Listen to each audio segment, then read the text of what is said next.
What's up, everyone? Welcome to Pat's Chat. I'm Doug Kyed, joined as always by Michael Hurley. Michael, we've got free agency in like 4 days. How are you doing? Bad actually. I've Oh, caught no. yet another cold in this winter of hellish things. So off the top, if my takes don't make sense or they're weak or watered down, or if I'm just factually incorrect, please forgive me because there's like nothing in this frontal lobe going on right now, or the neonatal, not neonatal, in my cortex, my cortices, nothing happening. So I apologize in advance. Just an empty head talking about the Patriots. That's always good. It's always a good start to know Boston that there's sports nothing. media, am I right? Oh, wow. That's a good one. That was great. Thank you. All right. Well, first of all, off the top, let's talk about Friday night. We're going to be doing a live stream. Me, Andrew Callahan, and Fitzy. Andrew Callahan from the Boston Herald, Fitzy from WEI are going to be hosting a pre-agency live stream, raising money for cancer research. And Michael, Yeah, you're going to be one of the guests. I So am. hopefully that brain is functioning a little bit better by tomorrow night. We shall see. Is there a dress code? Do I need a tuxedo? Like what? What are we doing? Casual attire. You can even be drinking a beer if you'd like to. I think this is a pretty casual event, but we do have a lot of great guests. Obviously, I'm speaking to the best guest right now, Yes. but we'll also be joined by Meghan Ottolini from WEI, Mike Reiss from ESPN, Phil Yates from ESPN, Bill Barnwell from ESPN, Taylor Kyles from CLNS, Tom E. Curran from NBC Sports Boston, and three-time Super Bowl champion, currently an analyst on NBC's Devin McCourty. So lots of good guests. Wow. Yeah. I have a question. Really, yeah. Why do you need me? What am I doing there? Someone's got to be the least important person at the part of it. So I'm happy to fill that role. No, when we were doing our pre-planning for this, me, Fitzy, and Andrew, we were, just as excited to come up with questions for you as we were for one of the most impactful Patriots of the second dynasty. So no, don't sell yourself short. You All are right. going to be just as good as everyone else. But Wanna- what we'll be doing on that show is we'll be getting super chats, and all those super chats will be donated. Obviously, a cause very close to my heart. So we'll also be doing a raffle on that for 3 tickets to the Bruins Panthers game for Tuesday's game. So Mhm. that's exciting as well. If you do a super chat, then you get inserted into the raffle. Just really great things. Really excited for it. And like I said, that's tomorrow night, Friday night at 7:30 p.m. Nice. So I'll probably promote that again at the end of the show. But lots of things going on with the Patriots. We'll get lot of tires being kicked, I hear. lots of tires being kicked, lots of internal conversations. We'll talk about DK Metcalf. I don't want to lead the show with it per se, because what if he gets traded in the next hour to someone else? Well, You know what I mean? I tweeted this podcast out and said this is a preemptive emergency podcast because something's going to happen. Perhaps during this, probably not during this, but I'm sure once we finish, Right. something will happen, and then this podcast will be obsolete. So we're getting out ahead of it. This is an emergency podcast for whatever that thing is. We are preemptively reacting. So reacting to it. Just like Friday night show is a pre-agency party, this is a pre-emergency podcast for whatever is going to be coming. But I'll be staring at my phone and make sure nothing happens in the meantime. I also actually, you know what? I'll lead off with this. We talked a lot about arm length with Will Campbell. I measured my arms yesterday. What do we got? So I first measured from underneath the armpit, which I thought was the right way to do it, but it's from the shoulder blade. So I actually had my wife do this twice. First time from under the armpit, 31 inches. From the shoulder blade, 31 7/8 inches. So, you know what? Not going to be a tackle. I wouldn't be a tackle, but I'm only 6 feet tall. My arms are longer than most of the quarterbacks who were measured at the combine. Really? So if I were 6'5", and if I did weigh 320 pounds with like 15% body fat, I would have and if the rest of my body then grew proportionally, I would have the requisite length for an offensive tackle. I would be in really good shape, I think. Like if Da Vinci saw you, he'd be like, whoa, Whoa. this guy's out of proportion. Yeah. All Yeah. right. So, I have not measured my arms, but I've got to assume I'm the opposite. I think I'm a little smaller. well, we'll see. I don't know. I got those monkey arms, I guess. So, is Don't what it is. don't say you're only 6 feet. Like that's offensive to some people. Just Well, saying. I'm not 6'6". I don't know. I'm not Will Campbell. I'm not Kelvin Banks. I'm not Trent Brown, Nate Solder, Sebastian Vollmer. So, but Remember we went to the Super Bowl one year and Vollmer was on the flight with his baby and his wife because he wanted to fly with his baby, I think. And it was like, that dude's flying coach. What the hell? He's 6'7". yeah, yeah, that would suck. So, Granted, he had lost about 100 pounds at that point, but still just the knees and the legs in those yeah, seats. Crazy. it's difficult. News off the top, nothing crazy, but the Patriots are bringing back Christian Ellis, linebacker Christian Ellis, and cornerback Alex Austin. Don't expect a massive conversation about either one of these, but Christian Ellis, good special teams player. Alex Austin, good depth cornerback. Do these fit into the same conversation for you as them bringing back DeMontre Jacobs, or are these a little bit more exciting for you? No, this is DeMontre Jacobs stuff right here for I you. mean, I like the Alex Austin story, how he showed up a couple years ago and really earned his spot. I think he's the Yeah, type of guy that could earn his spot, but he's also that spot might be a fourth cornerback, so right. it's not worth overly talking No, about. I didn't think Christian Ellis was very good last year. But again, kind of thrust into a bigger role on defense yeah, than expected. Yeah, you need football players to fill out your football roster, so yeah. really nothing to react to in my IMO.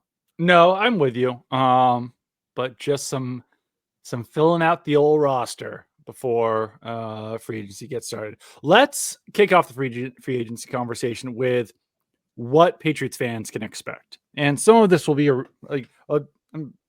lot of it's from the story that Andrew and I wrote on Sunday, but essentially, like breaking down the blueprint to its brass tacks, is that the Patriots would like to sign, let's call it like 5 or 6 impactful free agents, potential starters in the mix, high end free agents, the guys that we identified as top targets, still available. Ravens tackle Ronnie Stanley, Eagles defensive tackle Milton Williams, 49ers cornerback Travarius Ward, Buccaneers wide receiver Chris Godwin. If those guys aren't available, you kind of move down to the next level. And then if you are able to fill out in free agency and fill out your starting gaps and everything like that, then you can go into the draft and kind of do whatever the hell you want. Stay put at 4 and take the best player overall. Trade down, take someone like Tedero McMillan or one of the offensive tackles. Kind of gives you a lot of freedom to do whatever you want. What do you think about this plan? I mean, in conjunction with perhaps an important trade, I think is important to throw in because they obviously need receiving. I don't want to say help. They need receiving revolution, Yeah. So Yeah. I don't think you can accomplish that solely definitely not the draft. Right. I believe, based on the inexperience and lack of leadership and lack of star power in that receiving room, you can't fix that in the draft with rookies. I don't No. know. I mean, we could go through the history of rookie receivers in the NFL, and I'm sure there have been some that really pop. Like I'm sure, Right. like Des Bryant's rookie season was great, and we could find a bunch of people. I think you need to address that position outside of the draft, and I think that's why probably a trade and a free agent is Right. necessary at that position.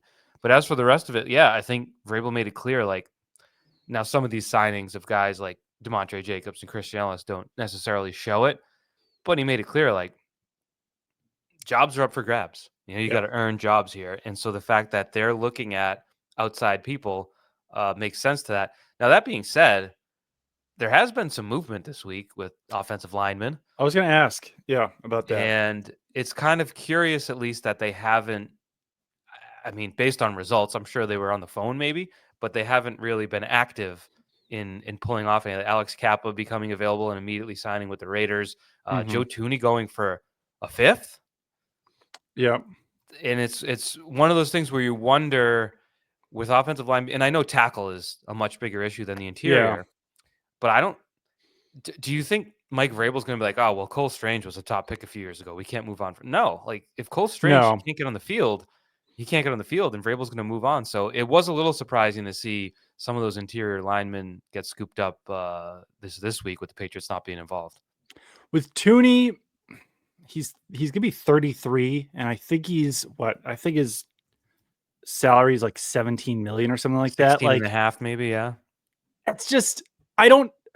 Yeah, 15.5 million with the $500,000. So $16 million cap number for a 33-year-old guard. It's 1 year. You're giving up a 4th-round pick for 1 year of him. Then you're going to have to re-sign him. That one, I didn't mind that much, kind of passing on.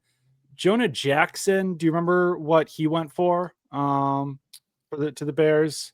It was a 6th-round pick. Okay. So that's another one. Yeah, I probably would have been in on Jonah Jackson. He's only 28.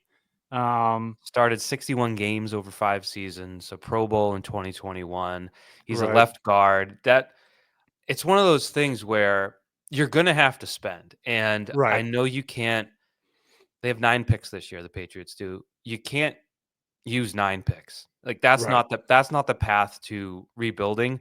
You've got to keep your top picks. You've got to do the best you can with them. If you do trade, for DK Metcalf, say, then you can part with a 2nd-round pick. But if it's a 6th-round pick and it's a known commodity, it's going to cost you money, but it's also more of a sure thing. Nothing's a sure thing, but it's more of a sure thing than whatever you're going to use that 6th-round pick on. Right. And like Jonah Jackson has 2 years, let's call it $24 million left.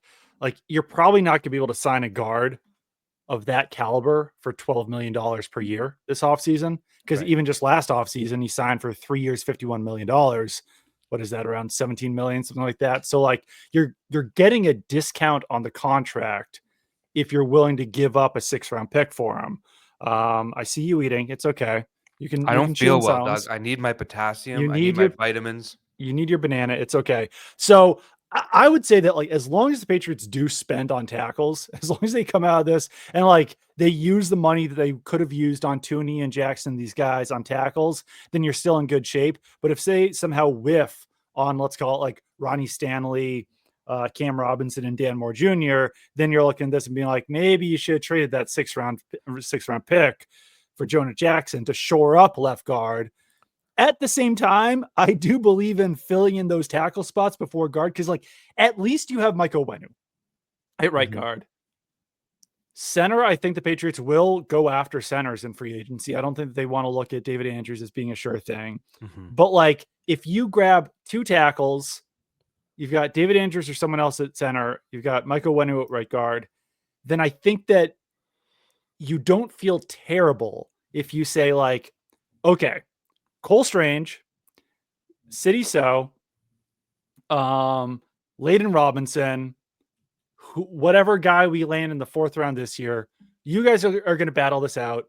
Whoever the best guy is, you're going to play at left guard. Like, if the other 4 spots are solidified, you're not feeling terrible about maybe left guard being the weakness or a perceived weakness until someone steps up.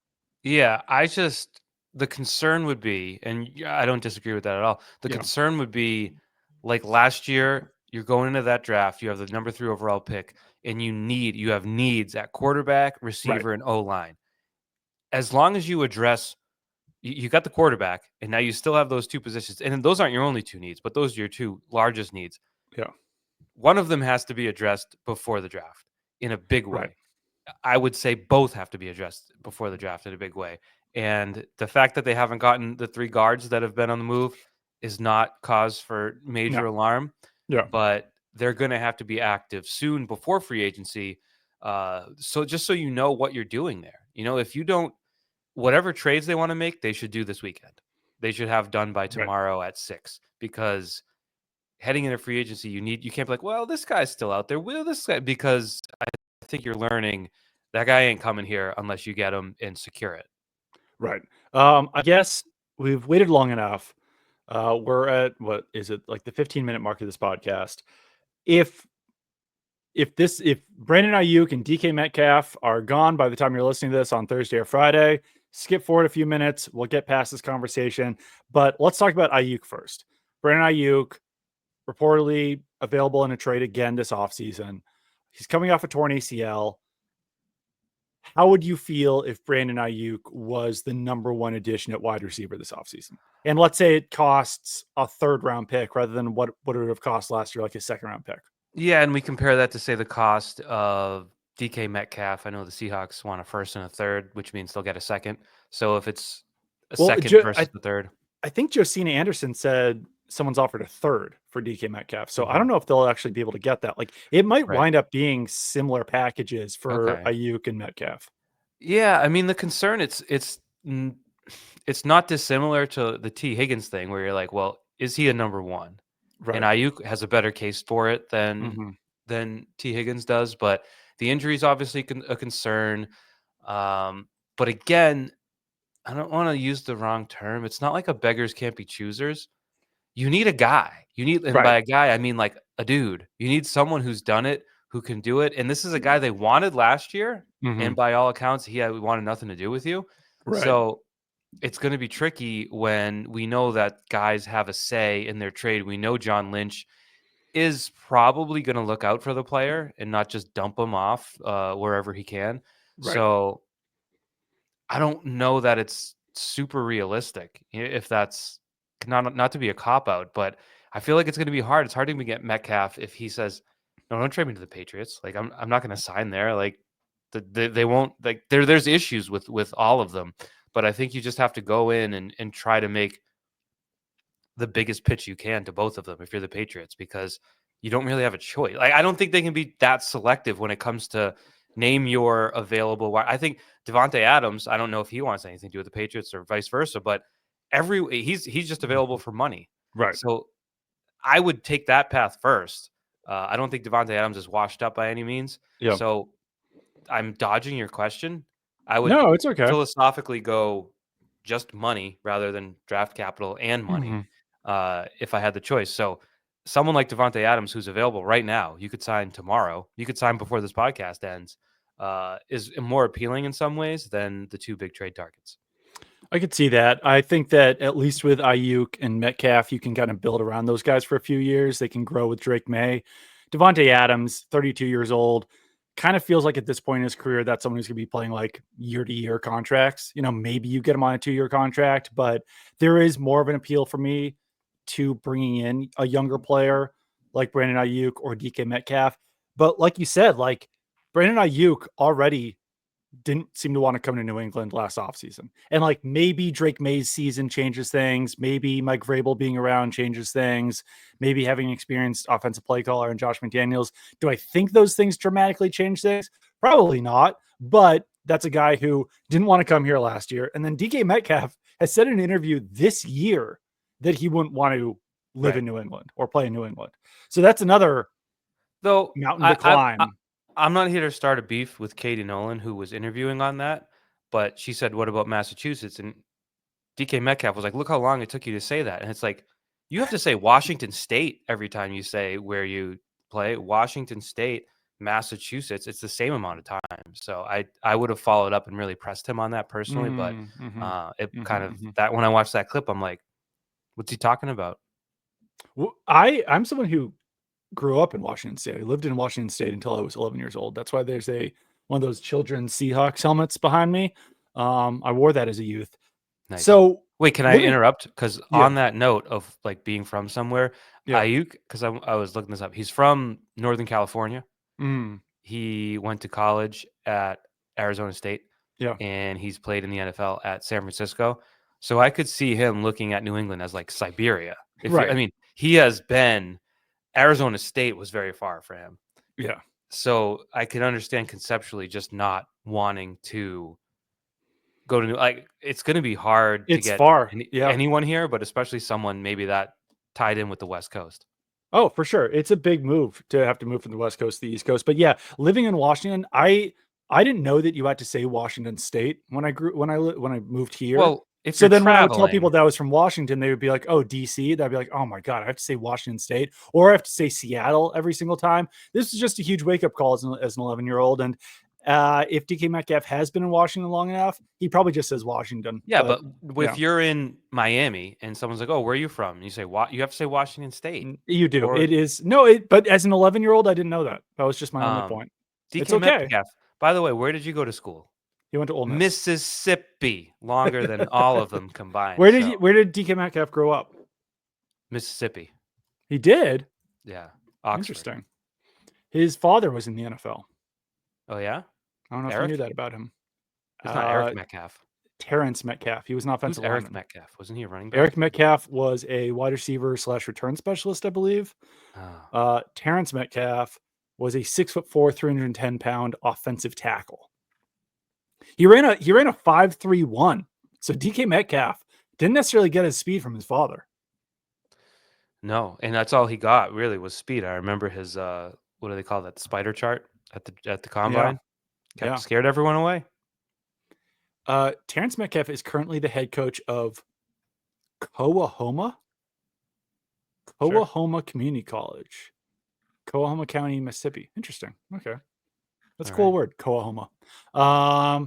But yeah, I mean, New England. It's funny how the perception changes of like, oh, you got to go to New England, you got to go to Massachusetts, all that stuff after Bill Belichick leaves and after Tom Brady leaves, because we didn't hear any of this about players not wanting to come to Massachusetts. Right. When things were going good, but now that things are not going good, it's all anyone can talk about.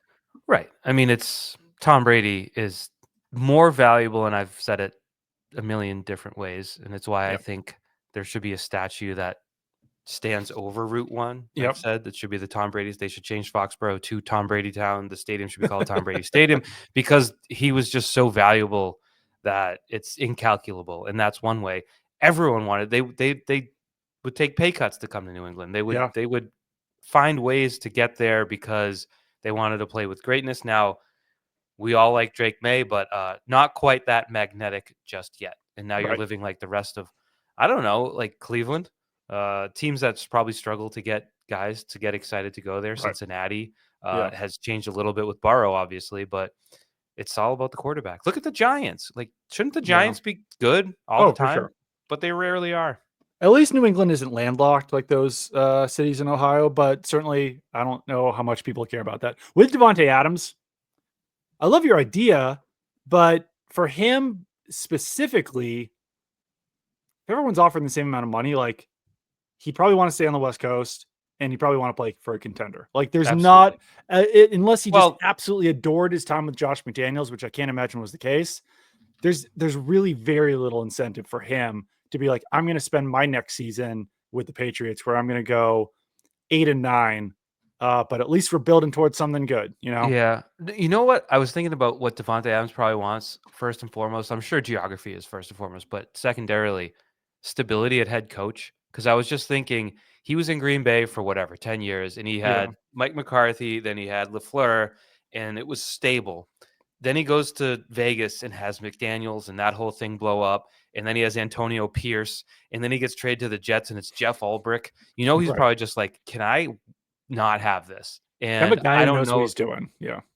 And I'm sure Vrabel has a good reputation, but like first year, sort of the turnover probably isn't as appealing as, I don't know who are our most like I could see him going to Pittsburgh instead of New England, you know, somewhere where you're like, all right, that's the structure in the organization, and it's not going to be chaos, because the Raiders and Jets the past few years, I don't know if you know this, chaos. So I feel like that's something that the Patriots aren't necessarily going to be chaotic, but they're emerging from chaos that might work against them. Yeah, that makes total sense. I'm going to try something new for a second here. Because I want to briefly go kind of position by position a little bit to see if any of these guys appeal to you in free agency. Since the next time we talk, I think we'll probably be in the midst of free agency. This is really our real kind of free agency preview. So let me try something real quick. And I almost closed our tab. That would have been an issue. I would have freestyle. I would be like, oh, we need emergency studio surgery in the studio. That's a throwback to the HSN guy who broke the sword and it stabbed him in the gut. Oh, yeah. Odell had to come in and fill. I don't know how this is going to look. Okay, no, this is not going to work. Okay, Damn. so I gotta go into like system settings to do this. What are we trying to do? Are you trying to do? Oh, you know what? No, I think we're good. Can you see? I was trying to play. Yeah, I can see.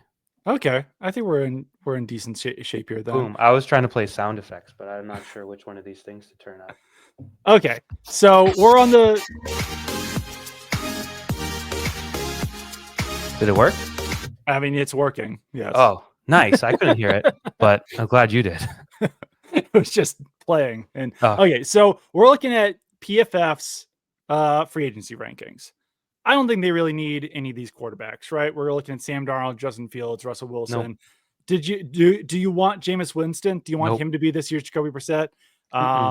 Any Any other free agent quarterbacks appeal to you to fill that void of Jacoby Brissett that you're aware of? Are you aware of at all the free agent quarterbacks that are out there? Because you got Zach Wilson, you got Trey Lance, you got Jacoby Brissett, you got Marcus Mariota, you got Jarrett Stidham, Drew Lock, Joe Flacco, Mac Jones, Jimmy Garoppolo. The answer is not really. Case Keenum. Mason Rudolph. I don't have strong feelings anyway. I'm always of the belief that if you need your backup quarterback, you're screwed anyway. So one of those guys, whoever it might be, if they do trade Milton, which I don't know, I'd be comfortable trading Milton if you could get a third, fourth round pick. Probably not a fourth and plus. Then you need one of those guys. But if not, I'm fine with Milton.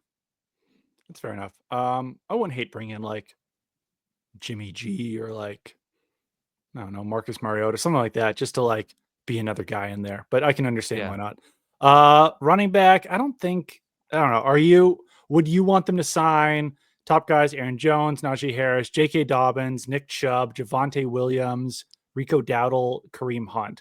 To me, I think you'd probably rather just fill that gap through the draft since it's such a strong draft, right? You draft, you get a rookie contract running back. I know this was a year of resurgence for running backs, but you get that. Take two running backs in the draft. One of them will be able to play. You don't they don't do the red shirt anymore, you know? No, I like that idea as well. We're breezing through this. Wide receiver, you got this one we all know: T. Higgins, Chris Godwin, Amari Cooper, Stephon Diggs, DeAndre Hopkins, Hollywood Brown, Darius Slayton, Keenan Allen, Deontay Johnson, Mike Williams, Joshua Palmer, Elijah Moore, Mecole Hardman, Marcus Valdez-Scantling, Brandon Cooks, Nick Westbrook-Akine, Noah Brown, Diami Brown, Tyler Boyd. We're getting deep in there. So the guys that we haven't talked about, I think it's kind of worth talking about Joshua Palmer, because I had heard that he might make more money than expected in free agency. And the other one would be Nick Westbrook-Akine, just because he does have a history there with Mike Vrabel. Both, I would totally understand Patriots fans being like, what the hell are we doing here? Why are we signing guys who aren't that much better than what we currently have? But at least one of those guys would bring a little bit of stability. Anyone else that we haven't talked about ad nauseum at wide receiver that you would be interested in?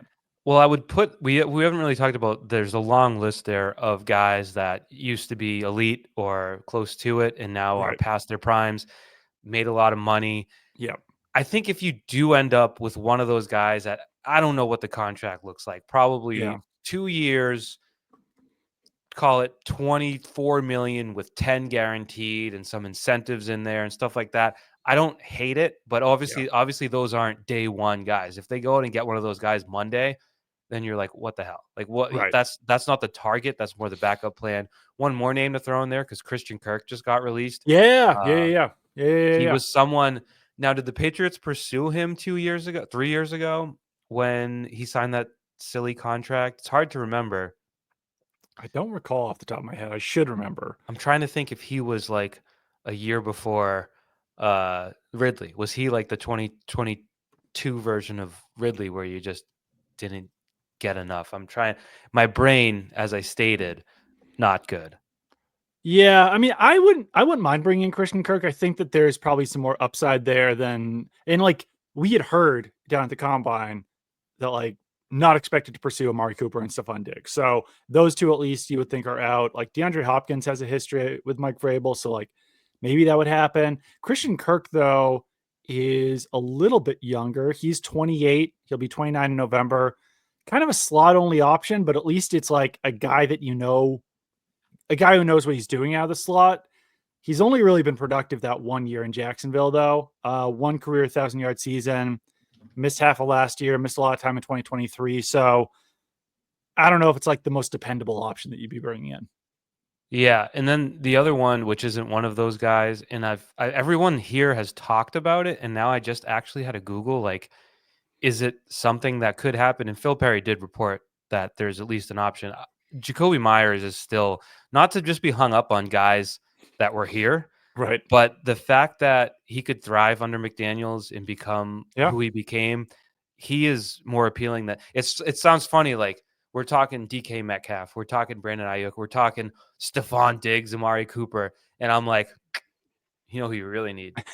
Jacoby Myers. Right. But someone like a possession receiver is so valuable. Yeah. And I think we are a little biased toward that, having watched Tom Brady operate Josh McDaniels' offense for so long, where from Troy Brown to Wes Welker to Edelman and everyone in between, like guys that can run 4 to 8 yard quick option routes and get open and catch the ball and move the chains are just super valuable in the Josh McDaniels offense. So he's someone, whatever that might be, I don't know that the market's going to materialize, but he's more appealing than a lot of these guys who were like Pro Bowlers and All Pros.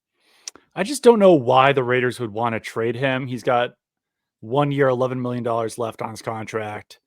Like, he's worth that. So if I'm the Raiders and if I'm bringing in a young quarterback or whoever it is, like, that's the stable part of your offense. But I mean, if you're Pete Carroll and if you think that you can get Tyler Lockett for a fraction of the price, then maybe you do sign Tyler Lockett, trade Jacoby Myers back to the Patriots, and that's how you. So I certainly wouldn't hate that, but it's not that. That's like, I think that Jacoby Myers is like an upgrade probably over Christian Kirk, but not on the same level as bringing in Aiyuk or DK Metcalf or like T. Higgins or one of those guys, or even Chris Godwin. All right, let's move on. We've talked a ton about wide receivers, obviously. Let's talk about tight ends. For me, I'm just trying to re-sign Austin Hooper, just because we know that he had a good rapport with Drake May last year. But Zach Ertz is out there. Tyler Conklin has a history with a few of the Jets coaches, so that wouldn't be the worst thing. Mike Gesicki, probably wouldn't want to bring him back. Juwan Johnson, not that interested in him. There has been people talking about trading for Kyle Pitts. I think we've already talked about this. I wouldn't be that interested in that. I would just try to sign either Conklin or Hooper and just like move on from there. I'm with you on Hooper. It comes down to how much of a worrywart you are, because they got by last year with just Henry and Hooper. That was the depth chart. And now you look at Henry's game played over the past 5 years. It's 14, 17, 17, 14, 16. He's 30. Like, I'm not saying he's going to get hurt, but it's one of those things where in the NFL, and, you know, he dealt with injuries his third year in the league. It's one of those things where it's like, I haven't been hurt in 5 years. Something's going to happen. Right. Is that a good way to run an organization? Probably not. Are you comfortable if Henry suffers, whatever, if he gets banged up and is out for 8 weeks? Are you comfortable with Hooper in that tight end one role, I guess? I think you're comfortable enough. I don't like probably a back end tight end in the NFL, but he was good last year. Dependable, good backup for Hunter Henry, does a lot of the same things, but I would want to probably draft a tight end because that was one of the positions that Elliot Wolf had talked about was a strength of this draft, which is running back, tight end, and defensive tackle. So I'm probably with those 2 third-round picks plus the 4th-round pick, like in those 3 picks, I'd probably want to take at least 1 running back and 1 tight end if those are positions of strength, because it's also positions of sneaky need. And if you're able to fill your starting needs in free agency, then that frees you up to take those positions of depth at the end of day 2 and in the beginning of day 3 in the draft. All right, let's move on to offensive tackle. This is one we probably don't have to focus on that much because you got Ronnie Stanley, Cam Robinson. Down a little bit further, you got Dan Moore. Morgan Moses is more of a right tackle. Jedrick Wills more of a right tackle. Teron Smith, I don't think is going to want to sign with the Patriots for the 2nd straight offseason. So I don't know how much there really is to talk about this, but I wouldn't mind grabbing one of those left tackles plus Jedrick Wills, just because like you want starting options at left and right tackle. And I don't know how much Jedrick Wills is going to cost, but at least there's a higher floor for Jedrick Wills than there would be for the current right tackles on the roster. Yeah, and it's a question of it's going to be hard for this staff to evaluate what they have in Caden Wallace. Yeah. Because let's say you go to him and you're like, hey, Caden Wallace, you know how you played right tackle in college? Let's go ahead and put you there in the NFL. And then it kind of helps clarify things. And then you don't have to have when you not having a position and everything. I just feel like that part I don't know the answer to. Like, I can't evaluate Caden Wallace. Can you? Right. I mean, no, I can't.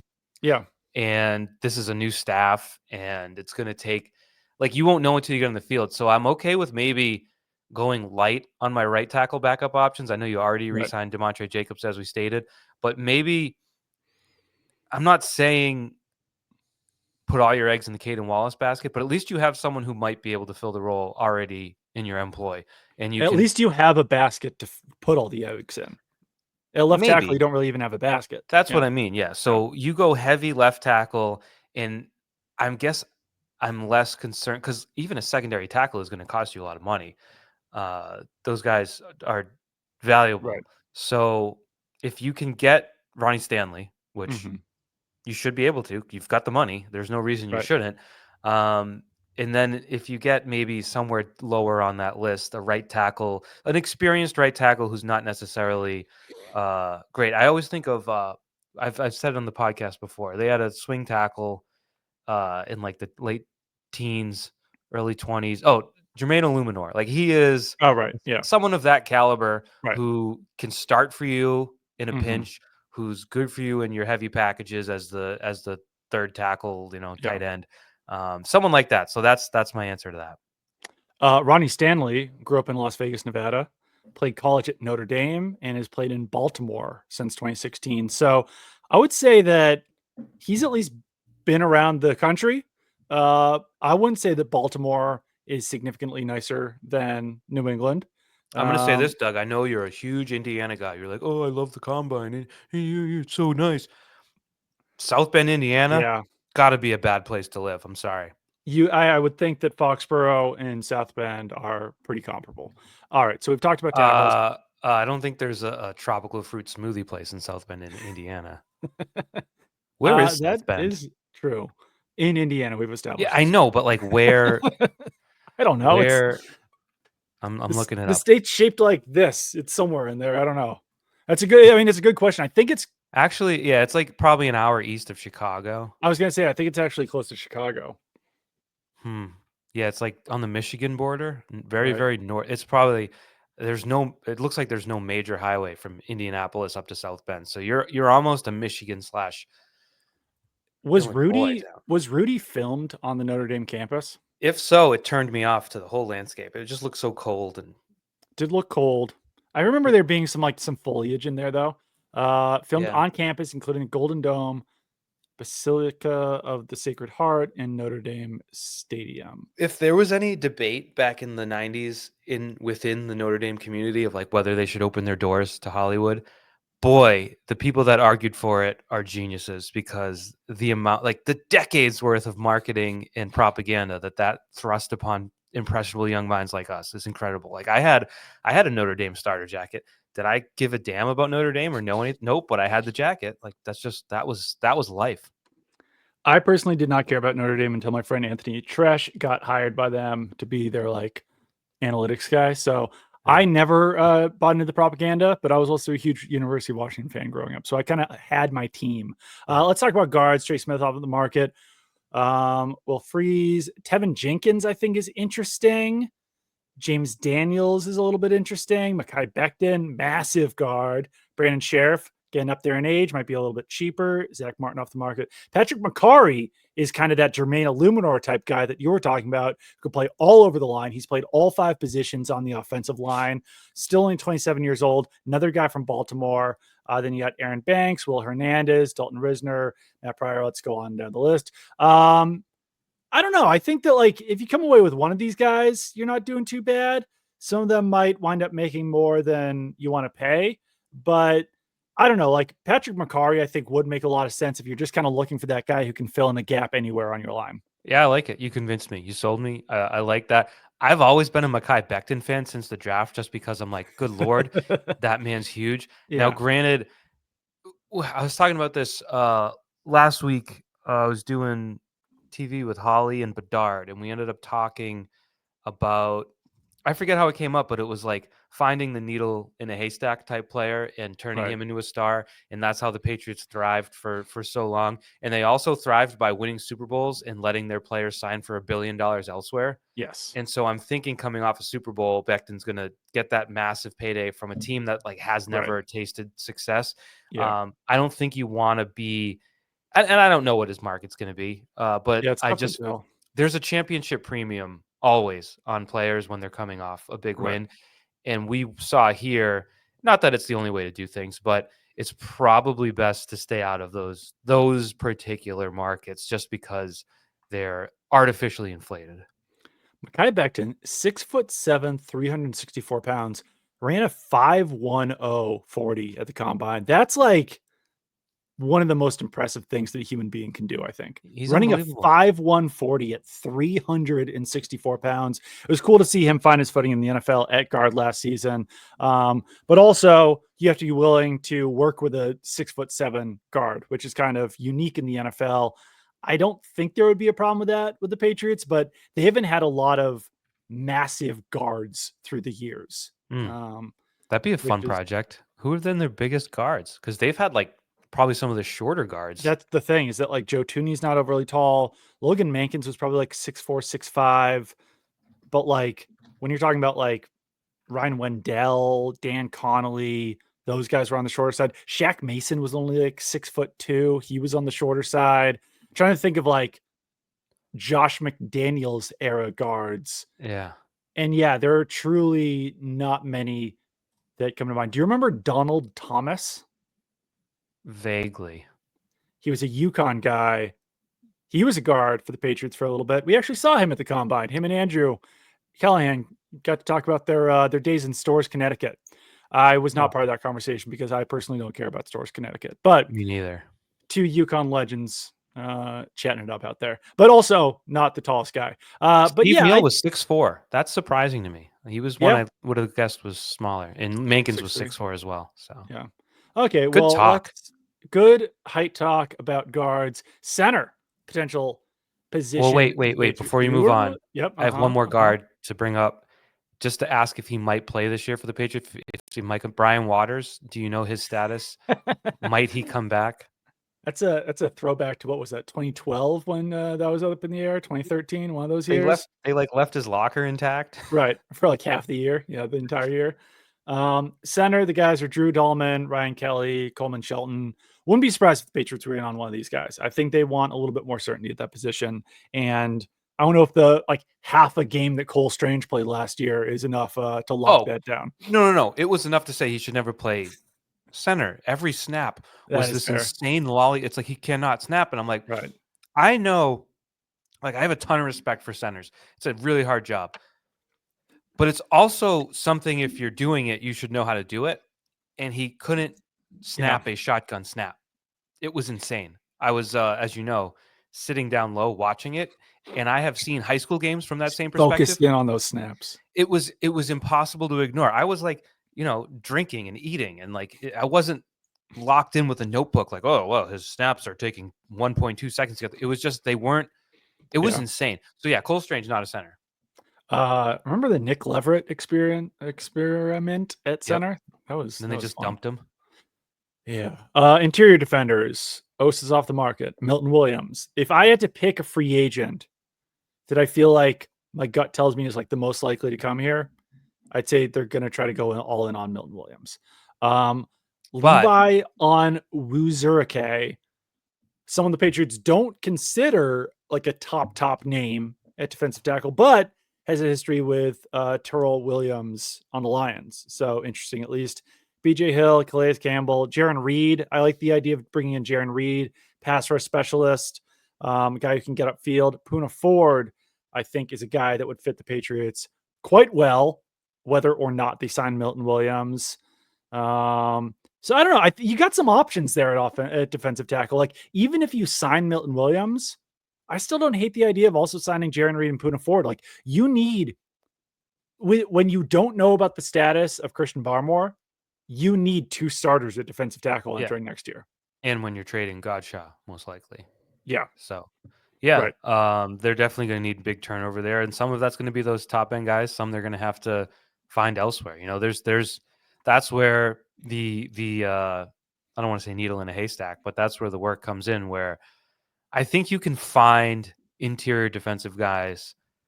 I don't want to say easier, but you might be able to find them more deeper down the board than the top of the free agent market.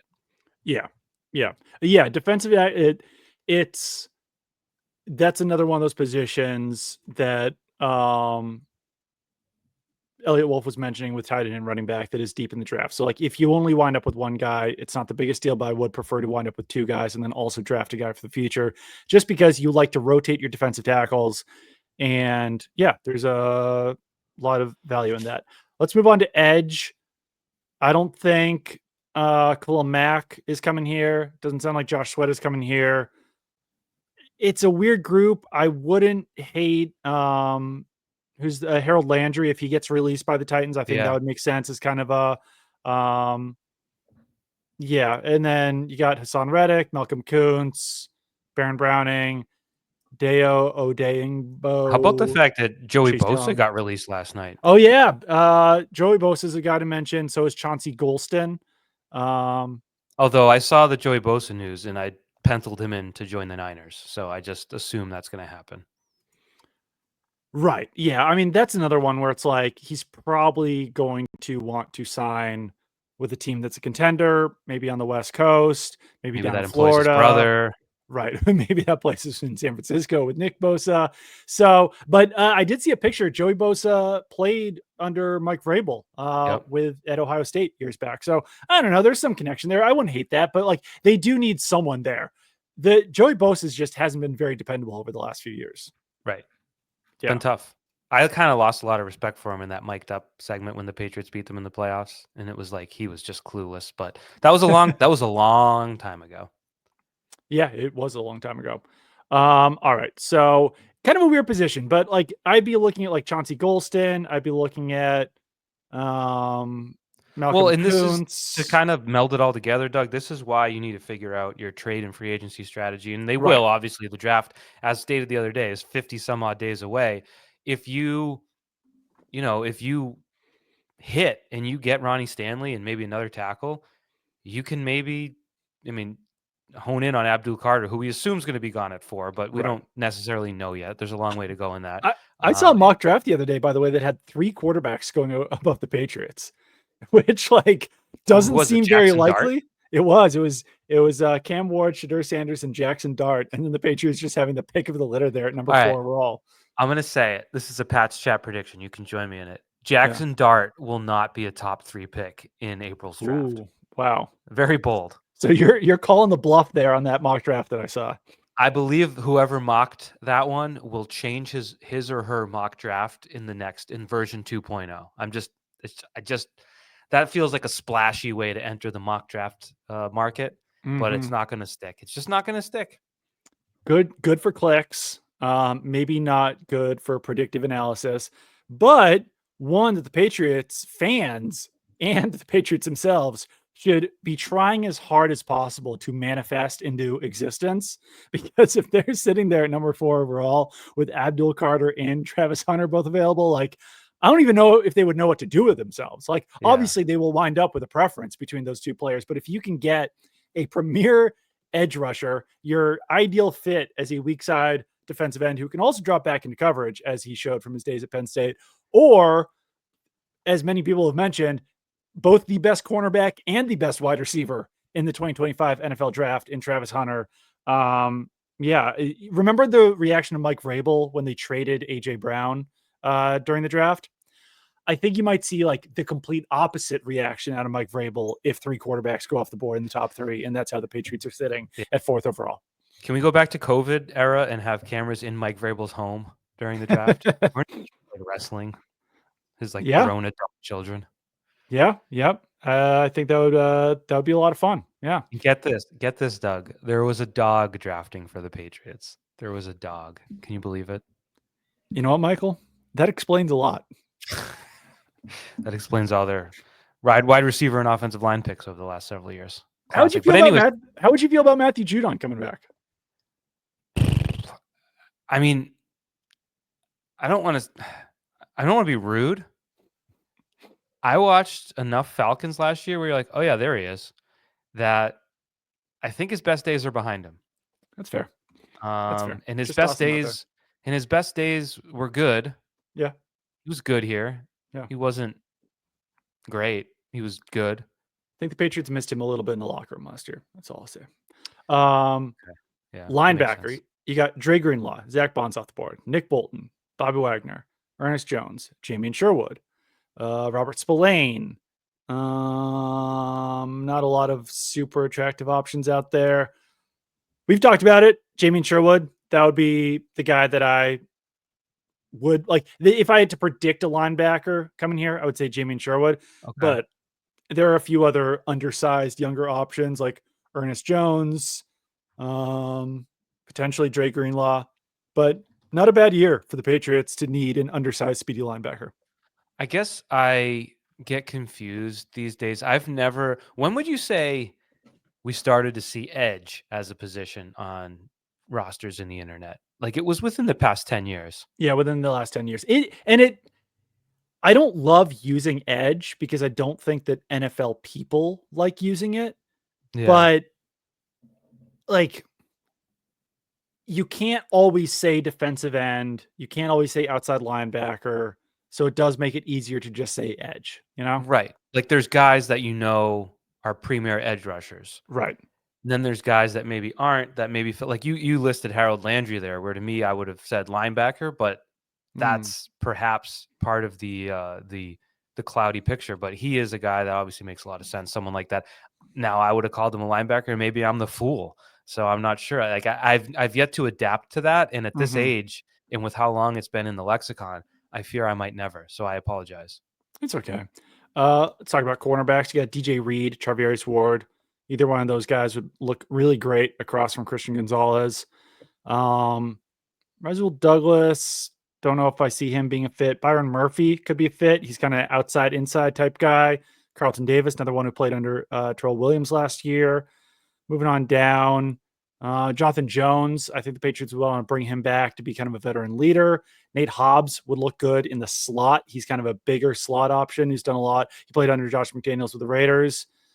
I think that's the list, but like you got some decent options. I think the cornerback, as far as free agency goes, is a little bit deeper than some of these other positions. Doesn't have that like high end elite free agent, but you got like 4 or 5 guys who are right around the same level who have some inside outside versatility, and the Patriots need both. They need a slot and they need an outside cornerback.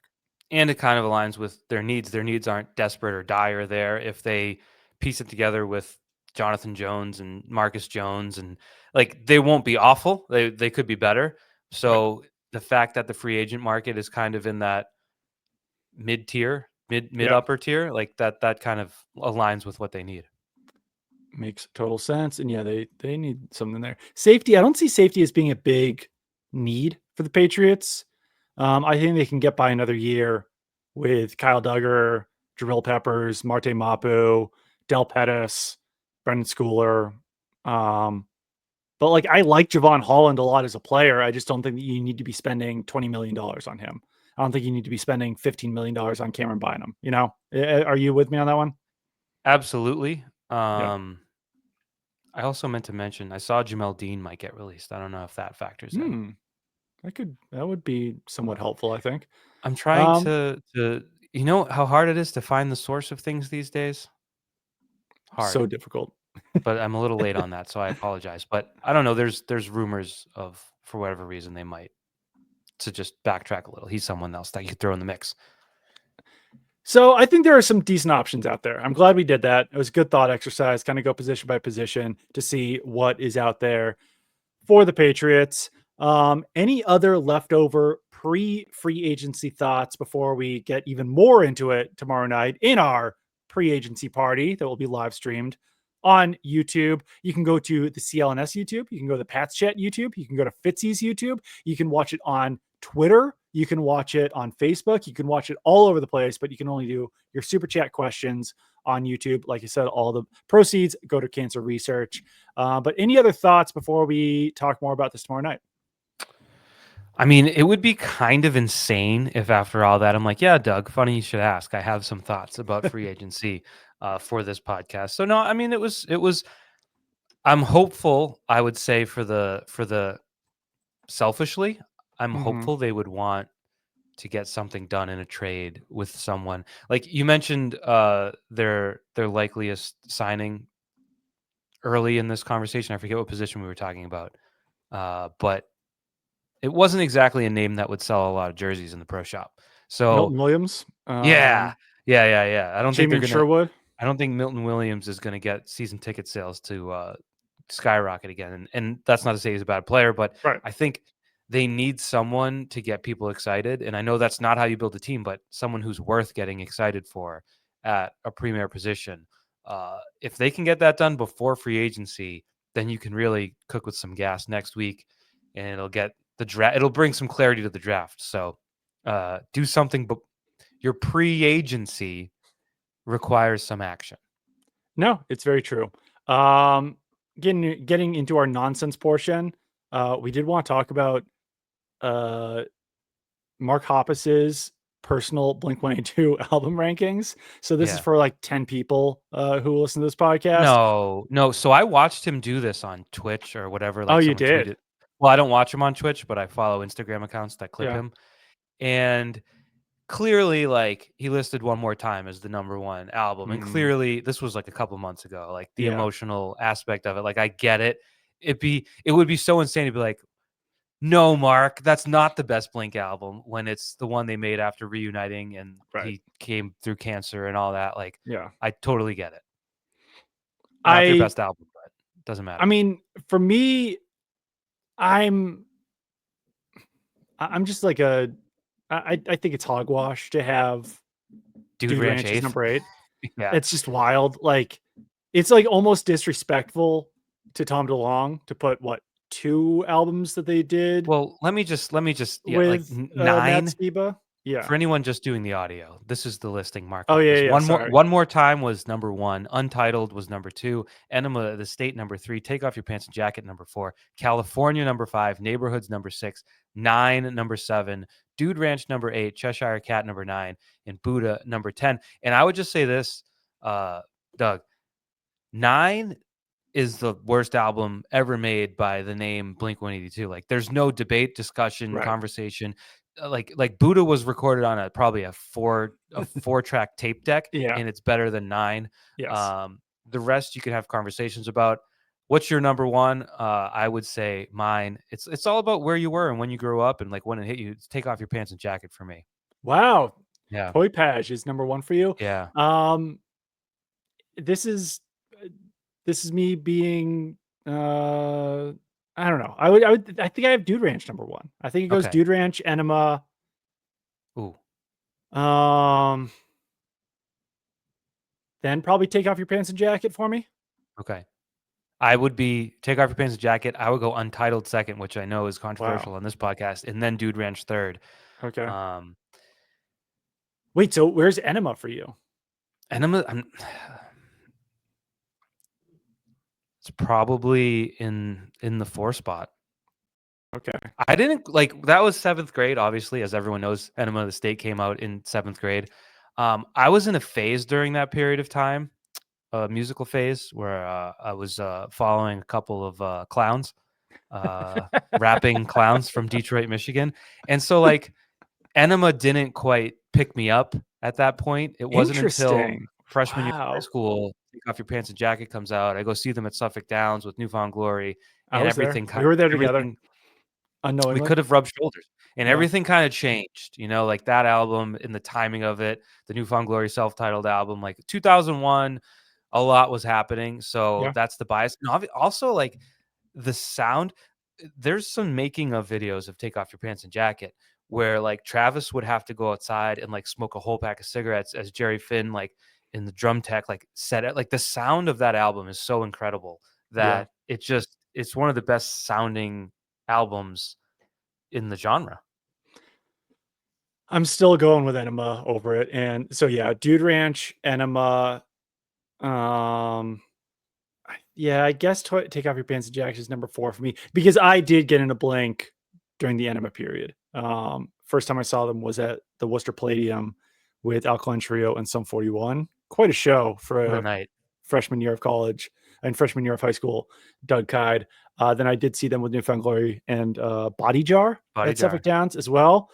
Then saw them on the Pop Disaster tour with Green Day, Saves the Day, and Simple Plan was playing in like the parking lot. Did you go to that show? I was there. I did not know Simple Plan was playing the parking lot. They played like as you walked in. Like you had to like walk by them to get in. It was bizarre. Yeah, they do that sometimes. I do, if I recall, that was in 2002. Yeah. And Green Day opened, which was kind of ridiculous, but someone has to open. Now, there's a clip. I forget what it's in. It's in the book Sellout by Dan Ozzie.